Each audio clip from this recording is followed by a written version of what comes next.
이번 시는 너무나도 유명한 시, 뭐 모르는 사람이 없을 정도일 텐데, 제가 약간 좀 딴 얘기를 하고 싶어서 이 시를 특별히 골랐습니다. 이백의 이제 산중문답입니다. 읽고 한번 시작해 보겠습니다. 문여하사 서벽산 소이부답 심자하니라. 도하유수 묘연거하니 별유 천지 비인간이라. 산속에서 묻고 답하는 거죠. 나에게 어인일로 청산에 사느냐고 묻길래 웃으면서 대답을 하지 않았는데 마음은 저절로 한가하다. 복숭아꽃 뜬 물 아득히 멀리 가니 다른 세계 인간 세상이 아니로구나. 이 정도죠. 뭐 해석이 필요 없을 정도로 굉장히 유명한 시죠. 이게 하사는 다른 판본에 이게 하의로 돼 있어요. 그러니까 무슨 생각으로, 무슨 어인일로, 무슨 생각으로 이렇게 되는 거죠.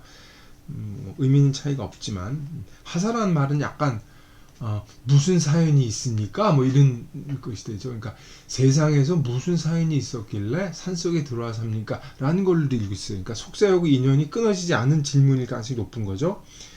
그러니까 지금 산속에 들어와 있는데 세속적인 질문일 가능성이 있으니까 다 끊고 들어온 건데, 그러니까 부답할 수밖에 없겠죠. 부답할 수밖에. 핵심은 이제 심자한이죠. 심자한. 왜 심자한인가? 그게 이제 요거의 답일 수 있습니다. 도하유수 묘연이라고 돼 있는데, 이제 이게 다른 판본에 이제 유연 거죠. 같은 같습니다. 돼 있고, 아니면 다른 판본에 완연이 되는 거죠. 완연이 이거. 완자라면 선명하게 보이는 거죠. 저 멀리까지 선명하게 보이는 거죠. 여기 이제 별유천지 비인간이라고 했는데, 여기서 인간은 인간이 아니고 인간 세상입니다. 인간 세상. 여기서 무슨 일로 그랬습니까? 이 대답을 하는 것 같으면서도 대답이 약간 비껴나 있죠. 별유천지 비인간이라고 그랬잖아요. 인간 세상이 아닌데 인간사에 관해서 대답할 일이 없죠. 그 사이를 떠나와 있으니까. 2구 질문과 이 답, 여기 답을 안 한 답이지만 그 답의 이유가 여기 들어가 있는 거라고 볼 수 있고, 핵심은 이제 인간 세상이 아니라는 거, 인간 세상이 아닌 것을 이제 도하유수 묘연거라고 얘기를 한 거죠. 이 묘연거라고 했는데 이게 묘연이든 유연이든 완연이든 아득히 멀리까지 사라진다는 게 보일 정도면은 이 공간이 굉장히 넓은 거죠. 아득히 멀리까지 보이니까. 근데 실질적으로 산속의 공간이 이게 넓을 수도 있지만 아마 이게 심리적 거리라 그래야 되나? 마음의 상태를 나타낸다고 보는 게 좋을 겁니다, 아마. 그러니까 하사라 그랬는데 세속일을 다 잊어버리고 산속에 들어왔으니까 마음이 넓어지고 커진 거죠. 그래서 도하유수가 묘연 것처럼 보일 정도로 이제 여유롭고 그런 거죠. 그런 세상이니까 인간 세상이 일 따위야 다 사라진 거고 당연히 별천지일 수밖에 없는 거죠. 아마 심리적인 걸로 반응으로 읽는 것이 좋을 겁니다. 원래 공간이 넓기도 했겠지만 공간이 넓어져서 이 답답한 속세에서 벗어났음을 나타낸다고 볼 수가 있겠죠. 그래서 이 다른 판본에 보면 이 제목이 산중답 속인으로 되어 있어요. 산중답 속인 그렇죠. 속인 세속의 사람에게 대답하다. 그러면 주제에 훨씬 더 잘 어울린다고 그러겠죠. 문여하사 서벽산은 분명히 속인이 물었을 거라고 이해를 못할 테니까 거기에 대해서 이런 반응을 보인 거라 이렇게 될 수 있죠. 이 시에 대해서 굉장히 재밌는 평이 하나 있는데, 명나라 때 이동양이란 사람이 이제 그런 평을 했어요. 시는 의를 귀하게 여긴다. 이게 주제이기도 하고 마음씀이기도 하고 어떤 그 읽는 사람이 느끼는 어떤 그 감정 같은 거를 의라고 이제 포괄적으로 표현한 건데, 신 귀의죠. 신은 의를 귀하게 여긴다. 귀하게 여기는데, 이 의라고 하는 것은 먼 것을 귀하게 여기고 가까운 것, 근을 귀하게 여기지 않으며, 그쵸? 그리고 담백한 것을 귀하게 여기며, 농밀한 것, 진하고 이거 농밀한 것을 귀하게 여기지 않는다 이렇게 되죠. 금전 큰 얘기예요. 시에서 진하고 이 가까운 것을 얘기하는 것은 누구나 알기 쉽다. 그렇지만 담백하면서도 멀리까지 미치는 효과를 내는 것은 정말 알기가 어렵다.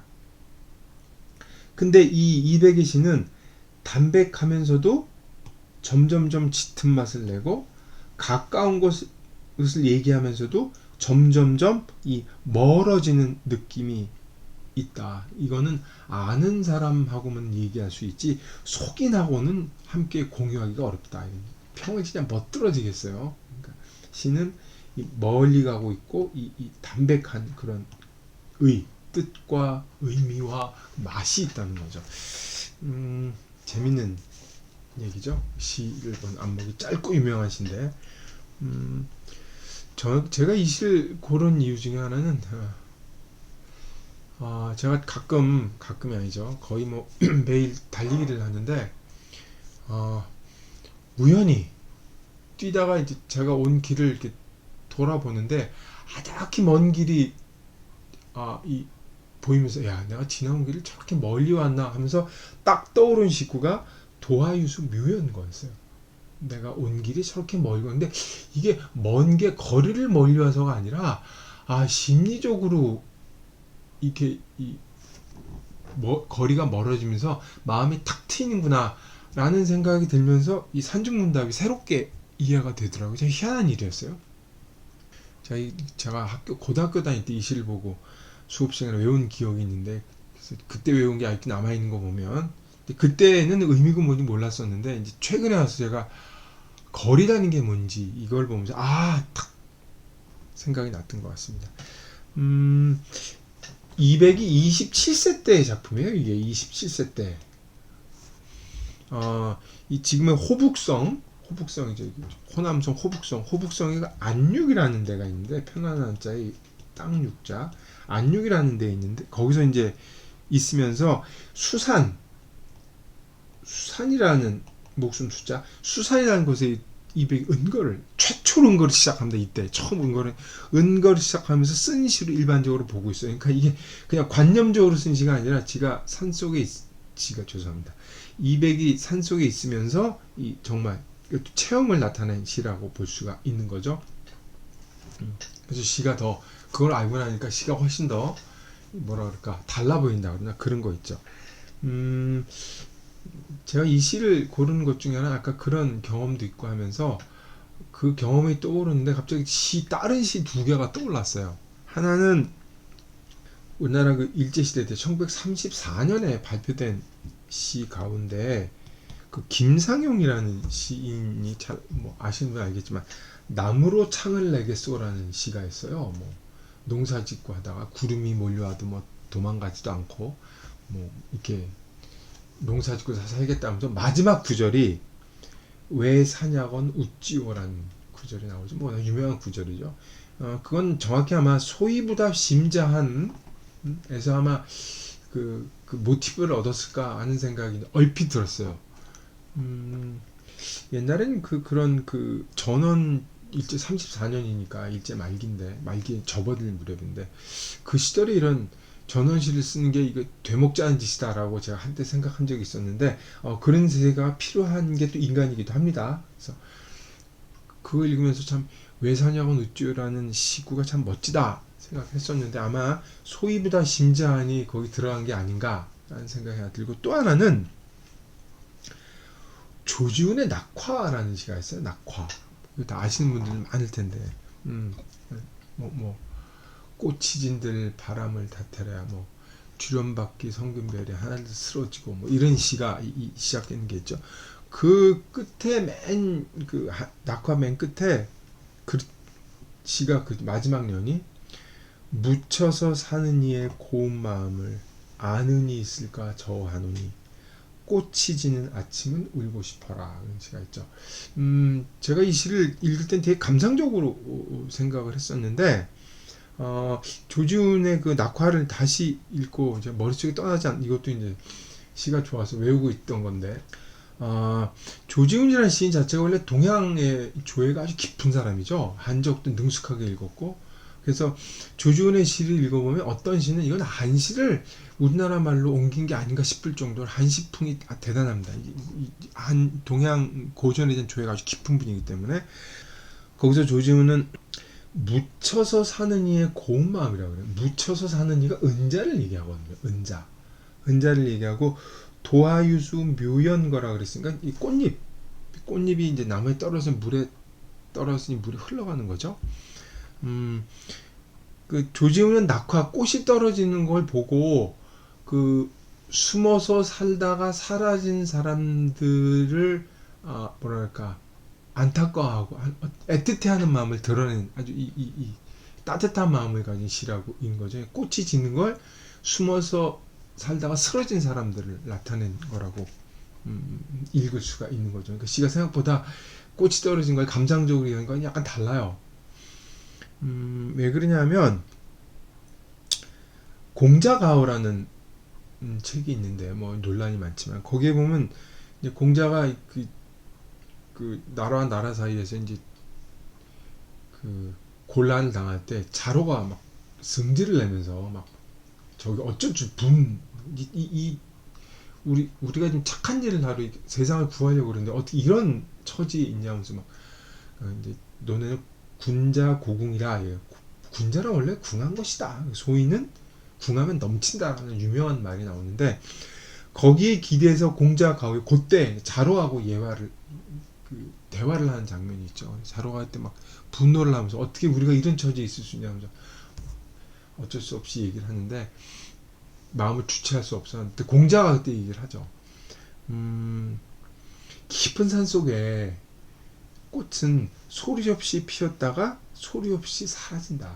누가 보아서 피는 것도 아니고 누가 알아주길 바라서 피는 것도 아니라는 말을 딱 하거든요. 굉장히 아름다운 말이죠. 그 말이 이 조지훈의 낙화에 그대로 숨어 있습니다. 묻혀서 사는 이의 고운 마음을 아는 이 있을까 저와. 이제 그 조지훈은 이제 유학자이기 때문에 그 도가적 그 은자의 마음을 이제 유가적으로 헤아린 거라고 볼 수가 있죠. 이태백은 그것을 도하유수 묘연거에서 공자의 언어를 그대로 쓰고 있어요. 소리 없이 피었다가 사라진 것, 누가 알아준다고 피는 것도 아니고 사라진 것도 아니고 소이부답 심자한. 그렇기 때문에 마음이 한가로운 겁니다. 웃으면서 대답하지 않을 수 있고 자기만의 세계를 갖고 있고 혼자서 살아가도 넉넉한 마음을 가진.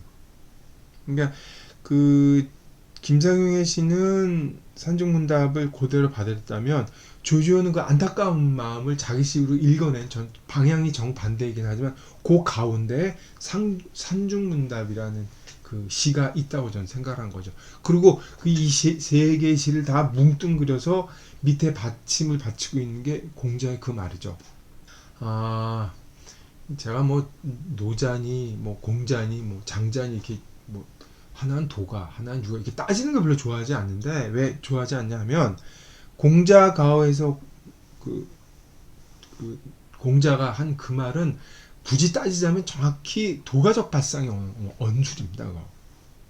근데 우리는 그거를 뭐 얘기하는데 그렇지가 않다는 걸 정확히 알 수 있죠. 그래서 이제 장자에 가면 다른 모습을 보이는 공자가 도가적으로 보이는 거 충분히 추궁할 수 있는 것인데 여기서도 뭐 제가 뭐 도가적으로 해석한다. 뭐 이백은 선이다. 신선. 그래서 도가적으로 보고 그렇게 하는데 그걸 떠나서 인간의 마음자리를 읽는 방식이 참 여러 가지이고 그 다양한 마음을 읽는 자리가 시를 읽는 마음이기도 하고 인간을 보는 마음이어야 되지 않을까 하는 생각을 늘 갖고 있는데 그게 산중문답에서 탁 이렇게 뭐랄까 터졌다 그래야 되나 저한테는 희한한 경험이어서 말씀을 드려봤습니다. 여러 시를 읽을 수 있는 그 플랫폼이 되는 것 같아서 한번 봤습니다.